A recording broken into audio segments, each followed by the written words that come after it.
But first, let's get to the latest in the world of sports betting. And we'll start off with the company known as PrizePicks. They are deciding to switch the way that they operate DFS to peer-to-peer play only. So no more daily fantasy over at PrizePicks. They're hoping that they could stick around and stay in the United States. As of right now, that still remains to be seen and sort of unclear, because the bottom line is there's a lot of states like California that are eliminating or trying to eliminate daily fantasy as well. So a move ahead of the game, so to speak, for PrizePicks. We'll see if this keeps them in business. Meanwhile, the Dallas Cowboys are getting ready for their opening game that's creeping up on us a week from Thursday. Still no Micah Parsons for the Cowboys, and it looks like, at the very least, this could go into the season.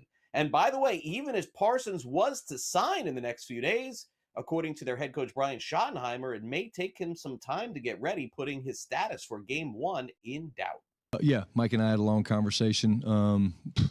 Probably talked for an hour about a lot of different things and addressed a number of different issues and things like that. And at this point, I'm going to keep that between he and I. But we had a very, very good conversation.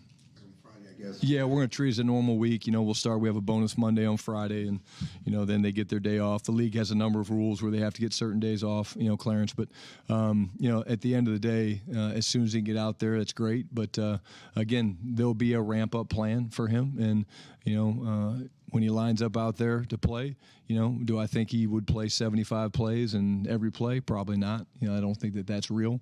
But I do think that he can be very disruptive, like we all know.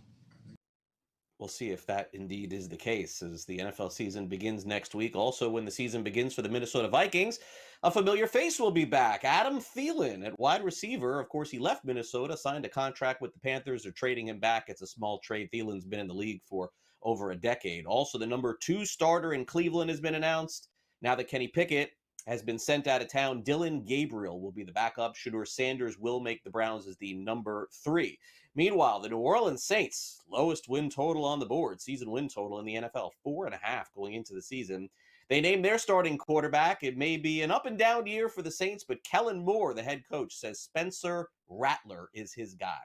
Spencer Rattler is our starting quarterback. Really, really excited for him.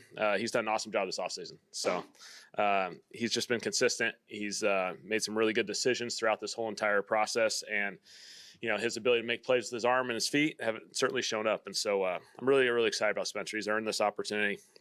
He's going to do a tremendous job for us. At the same time, we're really, really fortunate. We got Tyler. Love the development that he's had over the course of this entire offseason. He's done a number of things for the first time in his career, just navigating that. And I think that's an important aspect when you're a younger quarterback, to let the whole process play itself out.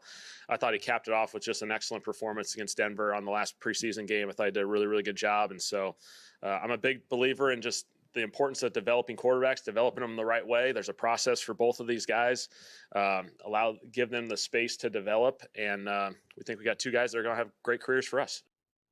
Baltimore Ravens hoping for a longer career for Kyle Hamilton. He has signed a 4-year, $100 million contract. He'll stay in Baltimore for the future. Meanwhile, the Miami Dolphins trying to sort out their running back room for week 1. Looks like, according to general manager Chris Greer, who held a press conference this morning, that Devon Achane will be ready for the first week of the regular season. So that's good news for them. The Lions also make a trade. Tim Patrick, wide receiver, goes to the Jaguars in exchange for a 6th-round pick. And also one other NFL note, Jordan Poyer has returned to the Buffalo Bills on a 1-year deal. He finished up with Miami last season. Not the best news for the Texas Rangers as they try to push toward the postseason. They've lost their ace, Nathan Eovaldi, for the remainder of the season. He had a great year, but it's coming to an end. He finishes with a 1.73 earned run average, having rotator cuff issues, not the best, but hopefully healthy for him going into next season. The Dodgers beat the Reds, and they seem to be dialing it back. Could it be possible that in their playoff rotation, their, let's say, number 2 starter or even number 3 starter, who would have thought, Clayton Kershaw, his ERA down to 3.13 after another win yesterday. 6 strikeouts in 5 innings pitched. They were the thought process that maybe Kershaw wouldn't even pitch this season, but he's having a great year. Did a really good job yesterday, beating the Cincinnati Reds. And after the game, Kershaw said that it's been a number of things that has been working. Yeah, it wasn't a great night stuff-wise. I didn't have a lot of stuff didn't have a lot of life on the fastball or really anything. So, Will did a good job. We kind of flipped the script and just started kind of throwing a lot of different stuff, trying to be creative, keep him off balance because it wasn't coming out tonight so good. So, fortunate to make it through 5, and it's obviously not as deep as you want to get, but thankfully with last night, our bullpen was fresh and we had the off day on Thursday, so it kind of worked out for us, and bullpen did a great job and got the win. Meanwhile, the grand slam from Ramon Laureano keeps the Padres on pace with the Dodgers, 7-6 the final there. It's been a tough season for Justin Verlander. He's pitched well, but struggling to get wins as the Giants' offense has struggled to score runs. But yesterday, he had 6 innings pitched, 2 earned runs, and 5 strikeouts. It's his first home win. Would you believe that as a Giant? Verlander says pitching and defense getting it done. That was a kind of a well-fought game, and the boys did a good job scoring against a really tough pitcher in Matt. Just in your last game, maybe the least clean games of the year for you guys. What was it like just watching not just this, but in Milwaukee, just cleaner baseball? Yeah. I mean, I think that's, look, I haven't been here for that long, but kind of the Giant way is good pitching, good defense, and timely hitting. So. If that's your motto, you gotta play clean. That's do the little things the right way, and good things happen. So we've shown that we're capable. Just need to kind of continue to do that, and start to expect that from each other. And the smart fans here, they watch the game, and you guys watch the game, and see what the difference is when we play smart baseball and do things the right way. Verlander has stated that he's interested in at least playing one more season in the big leagues. Meanwhile, the New York Mets needed that win against the Phillies last night. 6-5 the final. Brandon Nimmo with the walk-off to give them the win. Unsurprisingly, Nimmo, always positive, says the Mets should be better than they've shown. Yeah, I mean, this team knows what it's capable of. We've got a lot of veteran guys on here that know that, as for me personally, this is the most talented team I've ever played on. So I know exactly what we're capable of. It's just going out there and executing it every night. And so for me, just keeping it small and not trying to look too far ahead, then we can do what we're capable of. But just trying to do that on a nightly basis and just find some way to win. Today was an unbelievable job of that, and we'll look to come up with a game plan tomorrow on how to do the same. Good. Yankees and Red Sox keeping pace in the American League East. Yankees win 5-1. Red Sox win 5-0. And the Blue Jays lose to the Twins 7-5. Welcome back to NewsWire here on SportsGrid. Let's bring in Sam McQuillan from Legal Sports Report. Sam's all pumped up for the exciting football games this weekend. NFL begins next week. And wouldn't you know that the National Football League actually makes a statement against something that has to do with the idea of sports betting. And I say the idea of because, again, these companies like Kalshi and Robinhood and Crypto.com, they don't want to be known as sports betting companies. They want to be known as prediction companies. But it's a very fine line between the two. And the National Football League says, no. You prediction companies are sports betting companies. You got to pay your taxes. You got to pay for all the info and the data. What gives, Sam? How's this all going to work out? Yeah, it is a very fine line right now, at least from a legal standpoint, between sports prediction markets and actual sports betting. They look very similar, but fundamentally they want to be classified or treated differently so they can follow different rules. And for prediction markets, that means being able to be in 50 states, not having any of these protections a lot of the sports books have. And the NFL came out this week and said, kind of to clarify where things stand, is we're treating sports prediction markets right now like gambling, at least until the CFTC weighs in, until there's more of a clear kind of landscape. Because right now it's very unclear, it's very murky if this is sports betting, if it's not, who regulates it. And there's obviously been a bunch of lawsuits. So the NFL said that the same rules that apply to sports betting for its players, that don't allow a player to bet on the NFL, that don't allow a player to use a sports betting app or make a bet if you're at a team facility or if you're on the road performing duties for the team. Those same rules apply to sports prediction markets as well. The NFL, maintaining that they believe that these markets have largely been unchecked, They're worried that they can just launch kind of whatever they want to with the self-certification process. Of course, you have companies like Kalshi and Robinhood are offering not just spreads on NFL games this year, but touchdown props as well, next team props, season-long futures, basically everything that you really see out of sportsbook. And this is the first year they're doing that. Remember, they started with the Super Bowl last year, and since then, it's been a really booming business from them. So we're only going to see more and more of that attention from the prediction markets this year. You're going to see a lot more commercials, a lot more advertisements. So the NFL wanting to come out and kind of clarify where things stand. Now, one question I had after the NFL made this announcement, the NFL was very adamant about they have these relationships with sports books where they share league data, where the sports books share things with them. It's one of the reasons that Calvin Ridley was identified, for example, when he was placing bets on FanDuel, is because FanDuel has that relationship with the league. They work with integrity monitoring services, but right now sports prediction markets don't really have any of those protections in place. So I'm wondering, if a player is betting on the NFL with a sports prediction market, how is the league going to identify that? How is the league going to monitor that?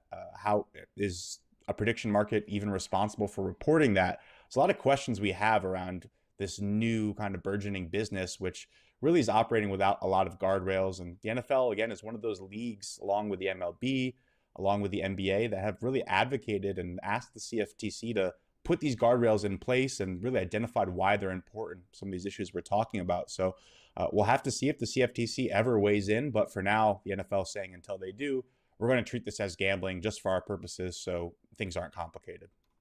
Makes sense. All right, so let's get to something that does make a lot of sense, which is what DraftKings is doing. And honestly, who could complain with this?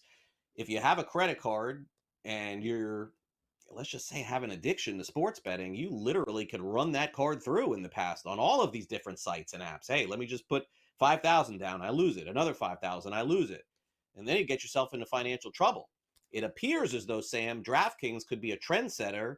They're telling you, hey, if you have the money, you can bet, but you can't use credit to make your bets on our site anymore. When did this come through?